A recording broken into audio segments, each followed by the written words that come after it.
What's up, guys? My name's Adian Johnson, and I'm doing an Exodia Incarnate deck profile. And I've been doing this build lately. I haven't did any tournaments with it, but I did some practice duels with my friends, and it's working out really good. And I made some changes to it, and you guys probably don't know what the changes are, but this is a good deck, and let's go. Then starting off with the main monster, the legendary Exodia Incarnate. Good card. Cannot be normal or special summon. You can special summon this card by tributing in a forbidden one monster from the field, and cannot be targeted by card effects. And it gains 1,000 attack for each forbidden one monster in the graveyard. And also, at the end of the battle at the end of the turn, you can add one for forbidden one card from the graveyard to your hand. So like if this is your graveyard, add this, and if you have all the other 4 in your hand, then you basically win the duel. And also, if this card is destroyed by battle, this card, you can reveal any number of forbidden one monsters in your hand, and you can draw that many cards, so it's really good. Then have all 5 pieces of Exodia. I'm just saying, it's good. I haven't played this deck in a while, and I haven't played this deck in a while because I had to do work and all that stuff. And this deck is, for anybody that doesn't have like all the original cards, like hand destruction, all that stuff. And it's good, and you got all these cards, and it's really amazing. So you need those 8 cards or other cards, but be going in. Then the supporting engine, 3 Chaos Hunter for like Cosmo and all that, or any decks that you special summoning to finish your opponent, finish you off. So they special summon on your turn, they think you're gonna die, you just drop 1 card, bring out Chaos Hunter. And it is also good because if you have this guy on the field and he's at like 3,000, then your opponent special summons, you special summon this, and you have a forbidden one card in your hand, drop it, and he's actually gained another 1,000, so he's at 4,000 already on his own. So that's good, and your opponent cannot banish cards, so that's really awesome. So for Cosmo, it wouldn't work. Now, for another card, Mathematician, really good. This usually I do his effect, like if I have him the first turn, I use him the first turn or later in the duel, because good card. If you need to take forbidden one monster from your deck and put it in the graveyard to give Exodia more attack points, then you can just summon Mathematician, and when he's destroyed, well, you get to draw a card. So then the next one, Curry Bandit. Oh my gosh, I love this card. This is so amazing. During the end phase, when this card was summoned on that exact same turn, well, you can tribute this card, look at the top 5 cards of your deck, and add a spell or trap card from your deck from those that are revealed into your hand, and the rest goes to the graveyard. So like usually use the effect. A lot of times I do forbidden. I pull out forbidden one monsters and then obliterate. I'll talk about that shortly, and it helps me a lot during the duel. Then the other card that's so awesome, Sangan. Like, I love this card. This card is sent to the graveyard. Add any monster with 1500 or less attack points. So you can add Curie Bandit, Mathematician, the Exodia pieces, and it's just amazing. But you cannot activate their effects. But the Forbidden One monsters have no effects. It's just the win condition, so it wouldn't count. And it's awesome. I like Sangan. And then other cards would be 2 Card D. I traded 1 Mathematician for. I had 3 Card Ds before. Then I took out 1 Card D for the Mathematician. It's working well, and I like it. And usually when I bring out this card, like your opponent, whoever it is, thinks that, oh, well, he did that on purpose, and I can win this. Nope. If you pull out the cards that you need, you can survive it, even with the cards in hand. And now this is for defensive stuff. For 3 Swift Scarecrows. This card saved me so many times when my opponent's about to OTK me, and then I just pull out this, like, nope, can't do that, and end the turn, and it's awesome. So you can stop the direct attack and end the battle phase already, and so that's good. Now off to my spells. And 2 Dark Factory Mass Production. Good card, target 2 normal monsters in your graveyard, add those targets to your hand. So when you have the Forbidden One, the head of Exodia, and you have the other 4 in the graveyard, and you have both of these, that's a good way to win the duel.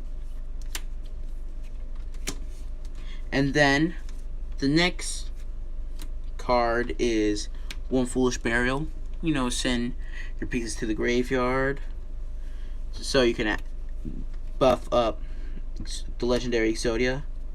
Awesome. And then for defense, against big tight decks, for OTKs, if I don't have Scarecrow in my hand, I can these cards. Messenger of Peace. Good card. Monsters with 1500 or more attack cannot declare an attack, and usually to keep this on the field pays 100 life points, and so that's really good. It doesn't take away a lot of my life points. It helps out so much. And then the next card is 1 Day of Peace, and I love this card so much. This is what I usually do with 1 Day of Peace. When I have Exodia, the Exodia Incarnate, and then I attack, then on the second main phase, it doesn't say first, or it doesn't say any time. You can activate this at any time. So you and your opponent draws a card. Your opponent cannot damage you on their turn, but you already damaged them, and it's usually a good defense card too. So, and you get an extra draw. So, and then I do 3 Pot of Duality for draw purposes. So you can draw into that Incarnate, or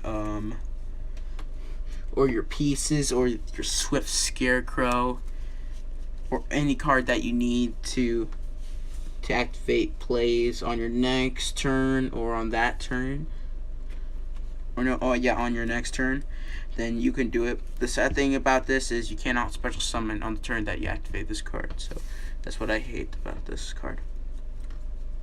But it doesn't stop me though. And then usually I have 2 Twin Twisters. Good card. Set it down. You have an extra card in your hand. It plays 2 cards face down. Nope. Twin Twister.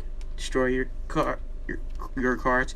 It's like Mystical Space Typhoon, but doubles the power, and also you get to drop a card, but still it's worth dropping a card to take out your opponent's rows. And if that one card is a Forbidden One monster. And then the other card, the last spell cards, Unexpected Die.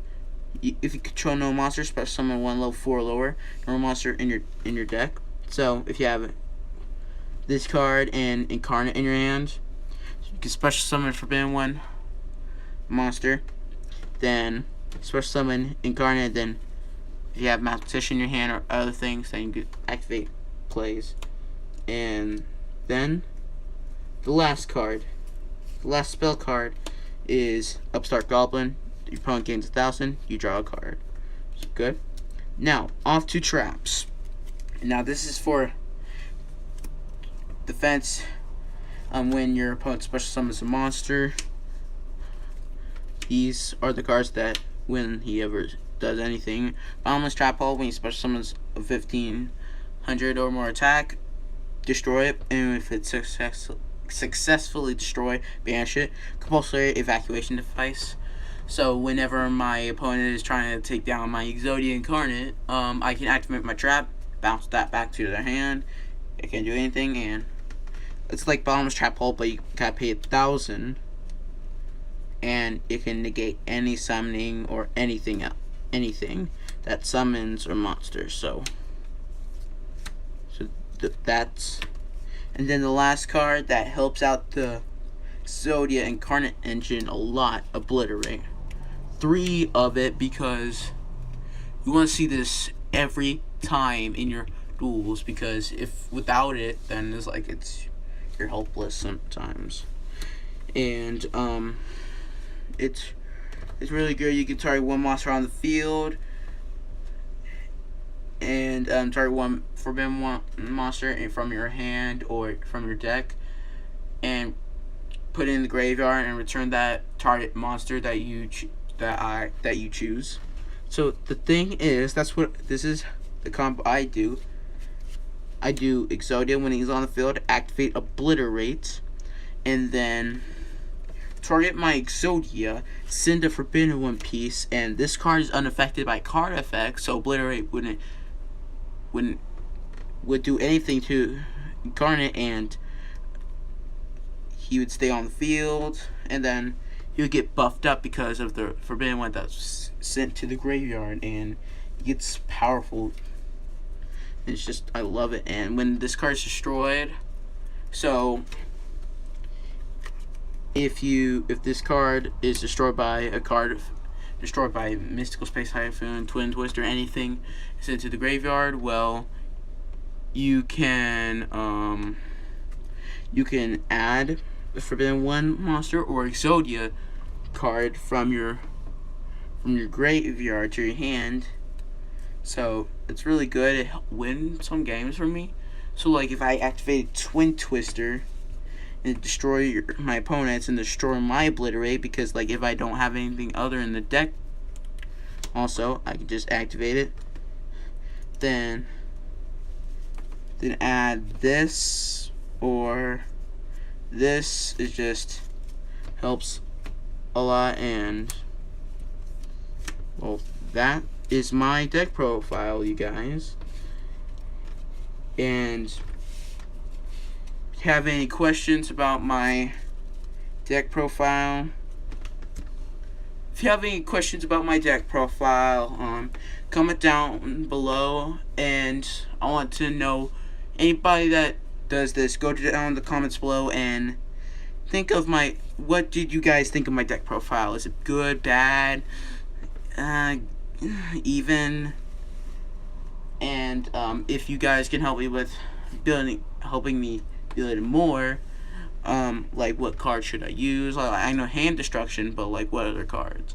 And today or tomorrow I'll be doing another deck profile, and on Sunday I'm thinking about going to Game Fusion, for a tournament, and then I'm gonna ask people for their deck profiles, or so I can videotape them, and for whoever the winner is, maybe or maybe not, and it's gonna be good or bad either other way. And so if you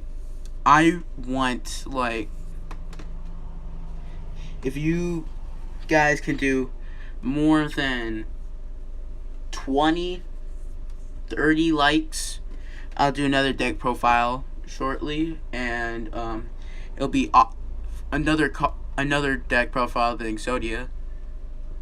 And so I hope you guys do well, and also share the news about my channel, and hope you like it. Thanks. Bye.